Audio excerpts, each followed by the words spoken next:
Olá, pessoal, boa noite. Estamos começando mais um podcast, Hora do Axé, aqui da cidade de Pelotas, com o Pai Éder Goulart de Oxum. E hoje nós temos uma presença ilustre no vídeo, mas não deixa de estar presente aqui com nós, o tio Christian Rodino Videl, pai Christian de Oxum, meu tio de santo, irmão do meu falecido pai, Ailton de Oxum.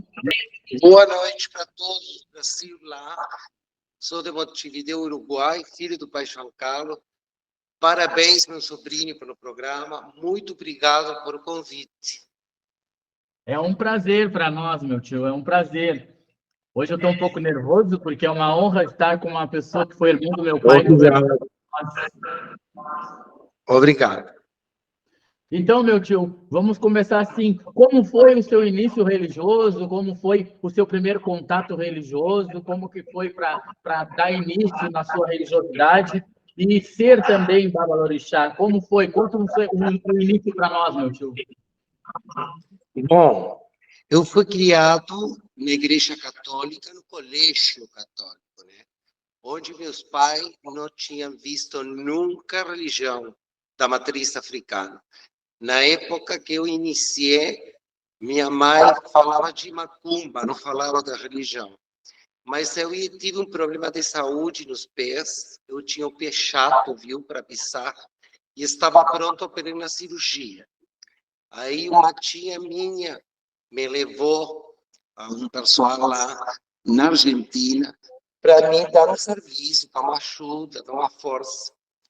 Aí eu conheci a religião. O primeiro que impactou foi o perfume dos quartos de santos, aquele cheiro nos chuchos, nas ervas, o perfume da Maior-Jum, né? Então, aí o pai de santo falou para minha tia que tinha que ir para a religião, sim ou sim, porque minha vida estava marcada para Maior-Jum. Aí conheci a religião 8 anos de idade, onde eu comecei o contato. Eu não entendia nada, de nada, mas estava maravilhado por todo o que eu via. Aí depois, com o tempo, e comecei a falar com o pai de santo, aquele que me atendia, o pai Júlio de Oxalá, de Buenos Aires, Argentina, e ele me aprontou para Maior-Jum, com 8 anos de idade, com um problema de 4 pés. Eu não entendia que era cabrito, não entendia galinha, não entendia nada. Aí comecei a me interiorizar, minha tia deixou nas mãos desse pai de santo, e aí foi o primeiro contato com a linha de santo, né? Com Orixá. Mas depois, para frente, eu já comecei a fazer banda, e mais para aqui, da época Quimbanda mesmo, mas sou filho de santo. Então, o senhor começou pela dor, né, tio? Na verdade, né? Não foi por amor, né? 99,9% das pessoas, geralmente começam pela dor e 1% por amor à religião. Vai num batuque, se apaixona, ou uma tia, ou um tio, ou um pai, ou uma mãe, são da religião, aí nós vamos e se apaixonamos, na verdade. Mas o senhor começou pela dor mesmo. Sim mesmo. Depois que a gente começa a se interiorizar, a aprender coisas, o misticismo dentro da religião, né? E aí comecei a conhecer o que era Oxum, quem era Oxalá, quem era Iemanjá, até todos os orixás, e daí para frente, com 55 anos de idade, já estou aqui, né? Com o reino da Maior-Jum pronto. Então, meu tio, me diz uma coisa. Então, com 8 anos de idade, o senhor estava fazendo guri de 4 PS, aprontando de cabeça? Estava fazendo bolinho de 4 pés. Depois, com o tempo, já me aprontei, né? Depois, o primeiro pai de santo meu faleceu. Sim. Aí comecei na região aqui no Uruguai, porque eu morava no Uruguai, eu só viajava para lá para fazer minhas obrigações.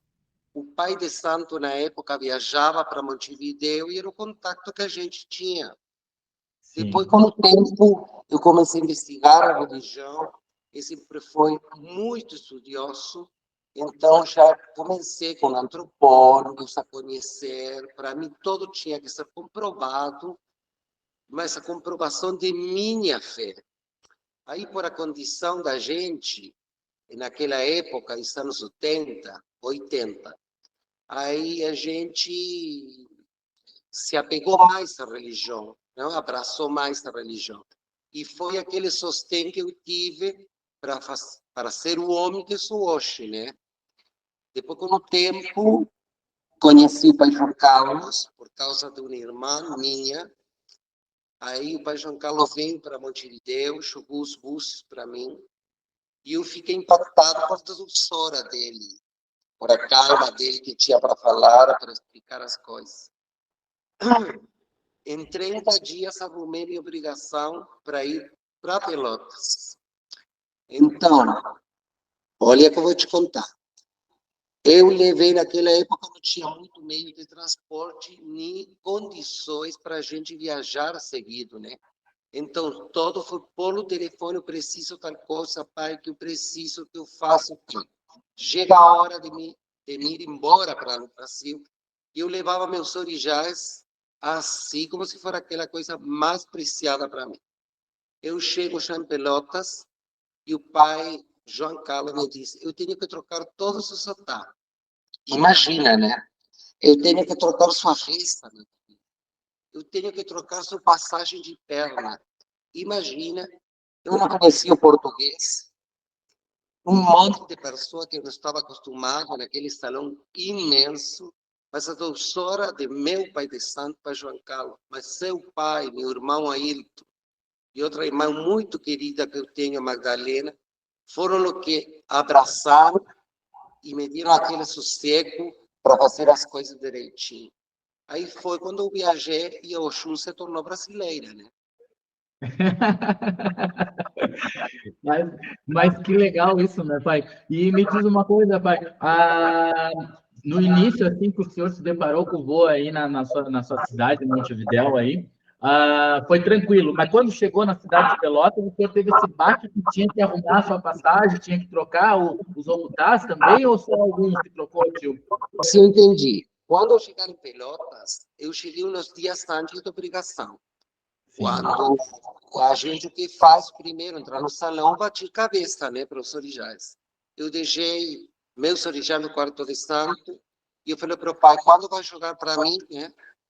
E aí levou na sala de Búzios, ele jogou cutá por cutá, e aí foi quando eu me enterei que tinha que ser trocado.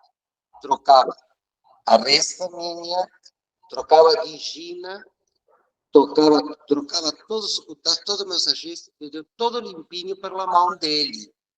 Aí me ajeitei em seguida, pelo amor de meus irmãos. Eu tive muitos irmãos muito queridos, mas os mais marcantes para mim foram o pai Ailton Oxum, seu pai.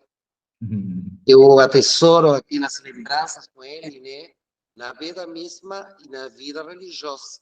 E aí me ajeitei até o dia de hoje e sigo o preceito do pai João Carlos em nossa cabinda. Que legal, né, tio? E me diz uma coisa, tio, isso aí tem quantos anos? Isso? Bom, quando entrei para a mão do pai João Carlos, foi no ano 92. No ano 92. No final do ano 92. No março do ano 93, eu entrei para o chão, eu disse comer a todos meus orijás, ele remarcou meus búzios, já depois veio a segurança do Camucá e todos os sachês, né? Sim. E aí comecei a conhecer a nação que eu abracei em seguida, pelo jeito dela, né? A cabinda, para mim, foi o sumo, né? Eu não renego que foi do Jeje, no primeiro momento, e foi do Jeje. Mas quando conheci a cabinda, eu disse, eu sou daqui, eu tenho meu lugar aqui na cabinda, mas com meu pai e meus irmãos. Que legal essa história, tio. É bom a gente estar trazendo essa verdade, né, com toda essa veracidade da sua história, para a cidade de Pelotas saber o que o vô foi, né? Porque aqui em Pelotas, o nosso vô, Dom Carlos, seu pai, ele foi o precursor da nação cabinda aqui, na verdade, né?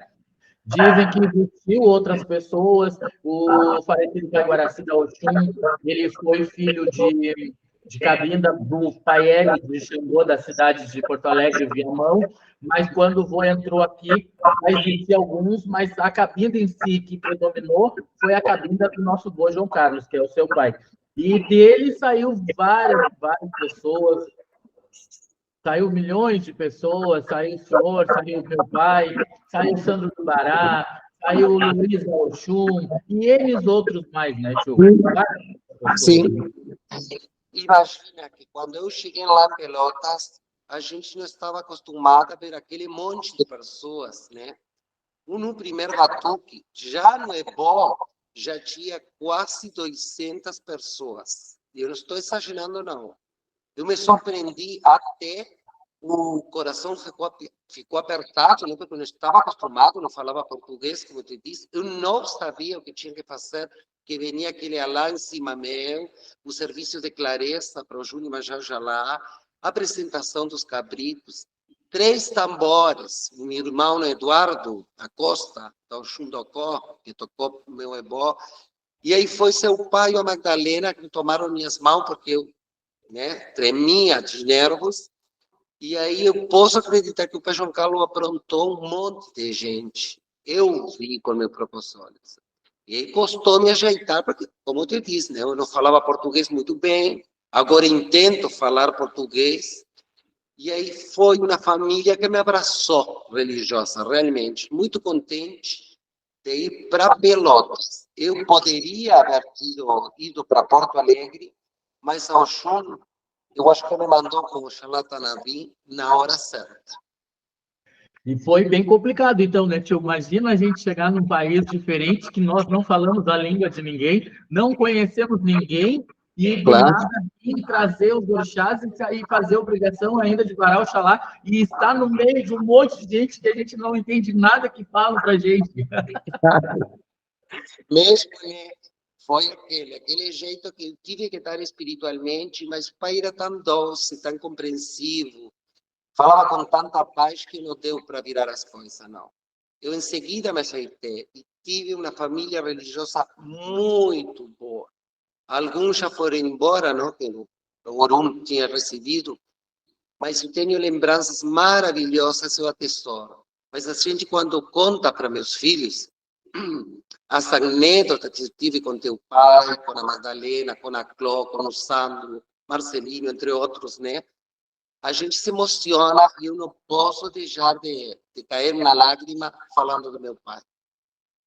É muito lindo isso mesmo, pai. Na verdade, a gente entende que o orixá, ele tá não só no espiritual, como aqui, e aqui no coração e na mente da gente.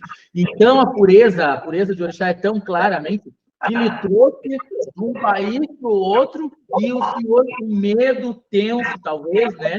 Sem preocupado, sem saber o que ia fazer, sem saber o que ia acontecer. Mesmo assim, o orixá botou no seu coração que aqui vai ser aqui que vai chegar. Sim, e imagina, meu sobrinho, eu já era pronto com caça aberta, né? Eu tinha um jeito do jeje. Eu tinha que trocar tudo em dias.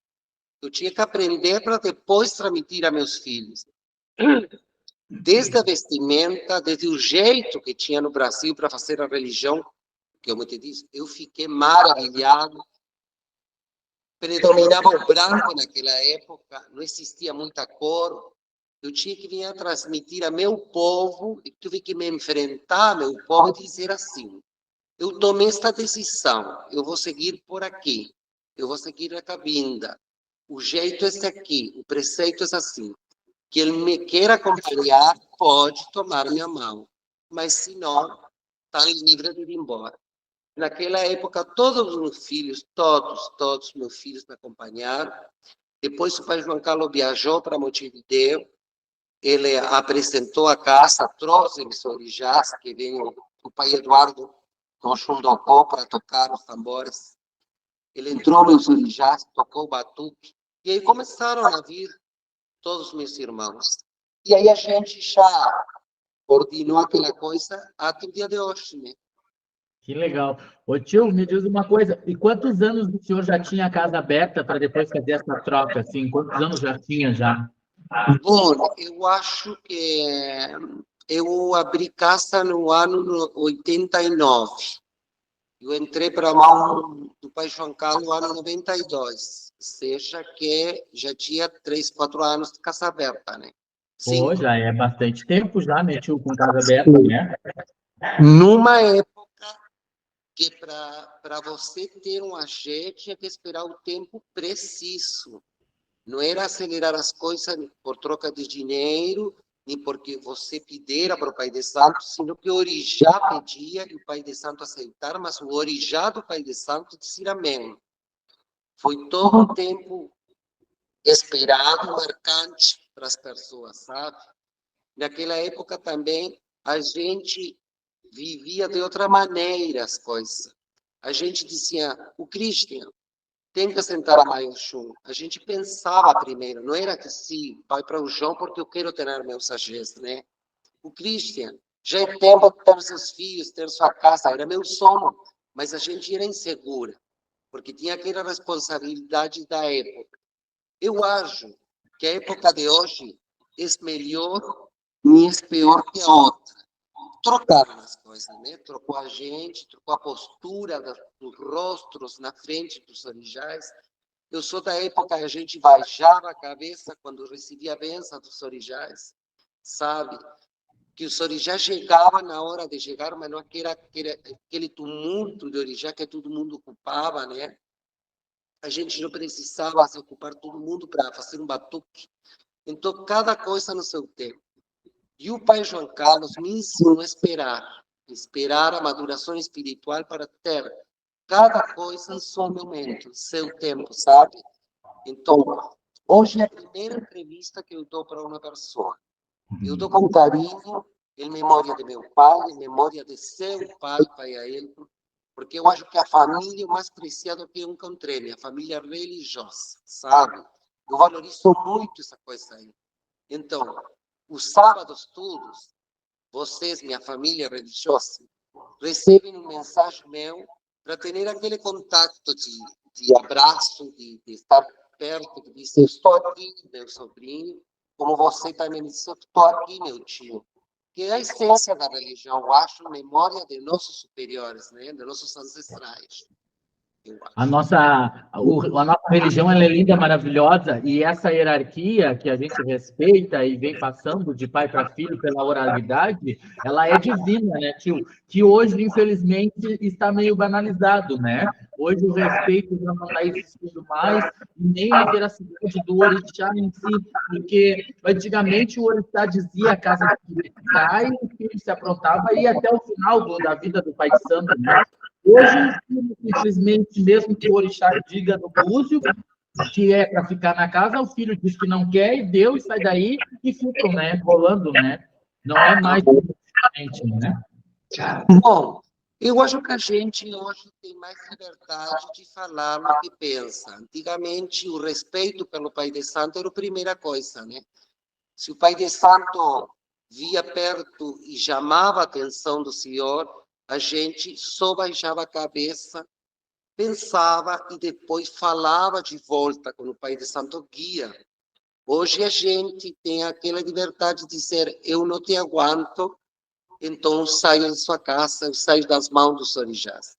Eu acho que, como eu te disse, eu celebro que a gente possa falar mais livremente com os guias espirituais, mas sim coincido que a gente não tem aquela paciência ou aquele pensamento de tomar uma decisão com calma, porque a diferença são todos os planos da vida, né? Mas na religião, onde você está dando a confiança que uma faca mate sobre ti, né? Ô tio, na verdade, o senhor é uma prova viva de que o respeito da religião, do orixá, predominou na sua vida, né? Porque mesmo com todas as dificuldades de sair de Uruguai, né, Montevidéu, de vir para o Brasil, vir para Pelotas, que é uma distância que não é uma distância, mas é hoje, e vir em comando da Mãe Oxum e do Pai Oxalá, do nosso avô João Carlos, e vir e ficar, não, é aqui a minha raiz, é aqui que eu vou ficar. O senhor é um exemplo disso, né? Que o orixá manda na vida da gente, né? Que o orixá que manda no filho, não é o filho que manda no orixá, né? Sim, é verdade. O orixá que mandou, nem pensava que ia ser filho do Pai de Santo brasileiro. Quando conheci o Pai João Carlos, estava saindo de uma mão que não deu jeito, não por a pessoa, sino porque eu achava que minha vida estava incompleta, viu? Aí chegou o pai João Carlos, ele veio primeiro na minha casa um ritual da Umbanda. Ele veio me conhecer. No outro dia, ele que jogou búzios para mim. E eu nem pensava realmente, eu falo com sinceridade, que eu ia ter um pai de santo brasileiro. Mas eu tive e eu voltaria a passar 1000 vezes. Não porque aqui não tenha pai de santo, mas meu caminho foi isso aí. E eu voltaria a fazer. Tu não sabe a saudade que eu tenho por meu pai. A saudade. A gente, agora que eu fico livre, me fazendo as coisas, agora em setembro eu entro no chão, dia 8 de setembro, para Maior Chão. Os anos todos entro no... E depois para os originais, né? E a falta que faz um pai de santo, conversando com a pessoa, um abraço, pedir a benção para seu pai, quer dizer, Oxalá te abençoe, meu filho. Aquele abraço, aquela levantação quando vem de passeio, né? Aquela apresentação no batuque, uma palavra amiga. Não sei lá. Eu sinto, até agora de hoje, que foi meu pai embora, eu tenho aquela coisa que se me aperta o peito falar dele. E isso é lindo da gente ver, que a gente não vê mais hoje, né, tio? É difícil de ver, né? Eu, particularmente, faz 7 anos que perdi o meu pai e até o dia de hoje é complicado, né? É complicado. É complicado porque não é a religiosidade que só faz a falta, não, faz falta em todos os sentidos. Faz falta do abraço, do escutar a gente, né? Quando a gente está ou pensando ou querendo fazer alguma bobagem, porque a gente é ser humano, a gente erra, né? A gente é errante, né? E o pai sempre escutou, o pai sempre tinha uma palavra para dizer boa, porque o pai não tinha só conhecimento religioso, sabedoria religiosa, mas o pai tinha vivência, né? Todo mundo sabe que o meu pai de santo, antes de bater na casa do nosso avô João Carlos, ele dormiu no banco da praça, né? Ele dormiu na rua, né? Meu pai de santo dormia na rua. E aí ele bateu na casa do nosso avô de santo, que é o seu pai, e pediu um prato de comida. Desde ali começou a religiosidade do meu pai, né? E então o pai tinha muita vivência de passar tristeza, de passar fome, passar necessidade. Isso aí o pai passou muito. Então ele sempre tinha uma palavra para dar para a gente. E esse exemplo que ele passou, ele também nós passamos por isso, porque quando batemos na porta dele, a gente também não tinha nada. Não tínhamos nada, nós estávamos saindo de uma outra bacia, diferente um pouco, e a gente também não tinha apoio de ninguém, não tinha apoio de nada. E nós, a gente pensava que nós ia terminar a nossa vida religiosa ali. Uhum. Aí também eu tive a sorte que meu pai, o João Carlos, não era ciumento, não. Ele era aberto de coração e facilitou as coisas para mim, porque ele mesmo mandava com meus irmãos a conversar. E como te disse, eu tenho muita anedota com seu pai Ailton e a Magdalena. Ele nos chamava de quindims, os quindims da Maiochum, Ailton, a Magdalena e eu. E com as conversas que eu tive com o pai Ailton e com a Magdalena mesmo, tranquilizavam meu coração, tranquilizavam meu coração. Me ajudaram muito a entender a cabeça do pai. Me ajudavam muito a entender os rituais mesmos, a me mover em um povo que eu não conhecia, a fazer amigos novos. Então, isso é parte da espiritualidade religiosa. A religiosa não é só aprender delas, para mim. É só compartilhar a espiritualidade, o amor para os orixás, mas o amor pela vida também, né? Sim. Pela amistade, por os valores pessoais de cada ser. Para ser pai de santo, eu acho que primeiro tem que enxergar para dentro e ver os defeitos de cada pessoa para depois, cada época que ele compartilha com os nossos orixás, ir tirando os defeitos. A gente vai crescendo, a gente está mais velha e compreende muita coisa que enxerga para trás. E aquela mão que eu recebi do pai Ailton, aquela mão que eu recebi da mãe Madalena, foram hoje minhas lembranças. Hoje eu sou quem sou graças a meu pai e meus irmãos, da minha família toda. Não sou da faca. É verdade. Ô tio, antes de eu fazer uma pergunta para o senhor, eu estou uma curiosidade aqui de perguntar uma coisa antes da pergunta aqui. Como é que foi, tio, para eles compreender o senhor nesses dias das obrigações? Como foi para o pai e para a mãe Madalena entender e o senhor entender eles? Bom, foi fácil, foi fácil. Eu sou uma pessoa muito aberta, eu sou muito conversadora E eu, se vou na França, eu não entendo francês, eu com sinas e sinais, eu faço me entender. Então, a gente tem aquela. Eu acho que eu tive a sorte de viajar pelo mundo com diferentes idiomas. Eu falo inglês, eu falo português agora, mesmo assim, tá. Sim. Mas eu acho que o melhor é o sorriso. Quando a gente tem um sorriso na cara, o outro entende tudo com os olhos, porque fala o alma. E depois, a disposição que tem um de aprender o idioma do país que a gente está, né? Mas foi legal, foi legal. Olha, vou te contar uma anécdota. Há palavras em português que são iguais no espanhol, né? Por exemplo, a palavra embaraço. Aqui, embaraço é a gravidez para vocês. Então, a gente falava de embaraço, embaraço, embaraço, embaraço. Para mim, estavam falando de gravidez. Até que aprendi que era um assunto de lío, de fofoca, uma coisa assim. Depois, a palavra chato, esse guri é chato, teimoso. E depois não posso contar aqui no programa uma anécdota que o pai João Carlos me fez. Uma palavra que eu repetia por repetir, e era uma brincadeira que ele fazia só comigo. Imagina que um dia eu falava de vovó e essa palavra, né? Então, ele me leva a uma Umbanda. Diz, pai, quando vai chegar a vovó? Então, não fala, meu filho, não repite, que isso é uma brincadeira. Ah, imagina a vergonha que eu tive. Até que fui sorteando. Mas foi uma anécdota muito querida. O seu pai falava para mim, o Christian, não tem que fazer muito caso o pai gostar de brincadeira, porque vai passar vergonha. Tá? Foi assim, de a pouquinho, a gente foi escutando música em português, lendo em português, e falei muito com meus irmãos, até que me ajeitei. Eu confesso para o senhor, meu tio, que eu acho que eu ia ficar assim, ó, uma agulha fora do palheiro, eu ia ficar destruído, porque eu não ia entender nada. Não, mas tu eres filho do Oxum, né? Tu eres filho do Oxum, né? Os Bom, filhos da Oxum se ajeitam. Se ajeitam. O filho da Oxum busca o perfume, procura o perfume exato para conquistar. E dá. o meu companheiro, o pai Gilberto Xalá, fala para mim que eu sou muito simpático, muito dadinho, que não tem como eu não entender e não conversar com as pessoas. Claro. A gente conversa mesmo. Isso, meu tio, me fale para mim hoje, como tá? O senhor já falou bastante no início sobre isso, mas nós vamos finalizar essa pergunta que eu tenho aqui para lhe perguntar. O que o senhor acha a religião hoje, nos tempos de hoje, né? Se o senhor deu uma palavra, o senhor já falou um pouco, mas finalizando a pergunta, o que o senhor acha, diria, da religião nos tempos de hoje? Bom, eu acho que a religião é religião de tradição.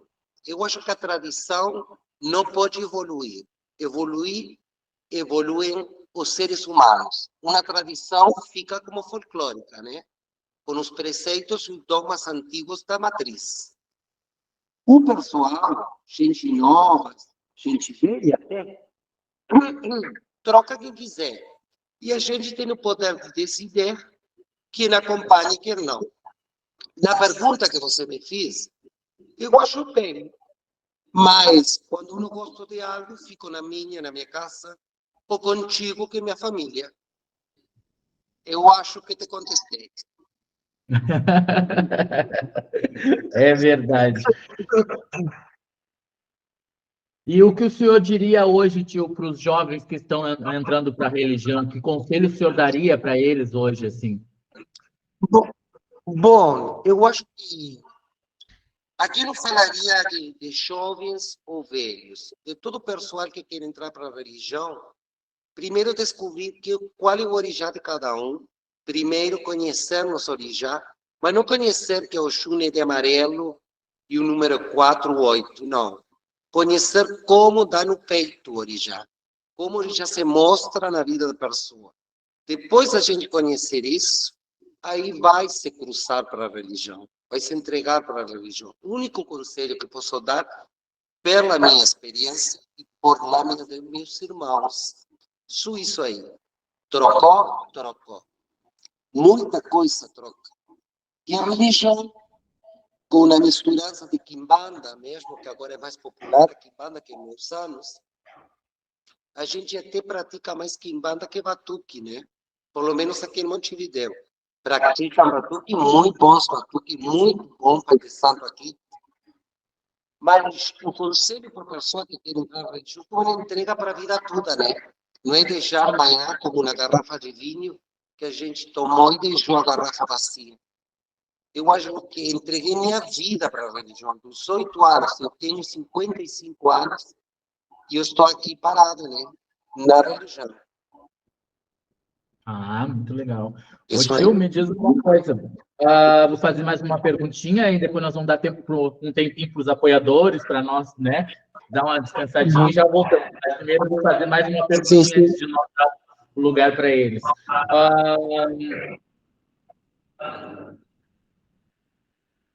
O senhor tem que banda também, tio? O senhor também tem um banda, que banda lá aí? Sim, aqui em Montevideo se pratica um banda de quimbanda generalmente desde aqueles anos, os anos 80, a religião entrou para a fronteira. Entrou batuque, com o pai João de Barachubi, do chefe, aqui em Montevideo. Entrou um banda em Santana do Livramento primeiro, depois a gente começa a viajar e conhece mais Pelotas, Porto Alegre, São Paulo. E aqui em banda foi o último. Quando a gente entrava naquela época cá no Montevideo, generalmente entrava pela Umbanda. Meu caso foi diferente por causa de saúde. A gente conhecia Umbanda primeiro e depois sabia que se tocava para os orixás. E quando aprendi a diferença entre orixá e caboclo, eu faço do dia de hoje. Eu faço batuque, eu faço Umbanda, eu faço quimbanda. Então, nós vamos dar um tempinho para os apoiadores, já voltamos.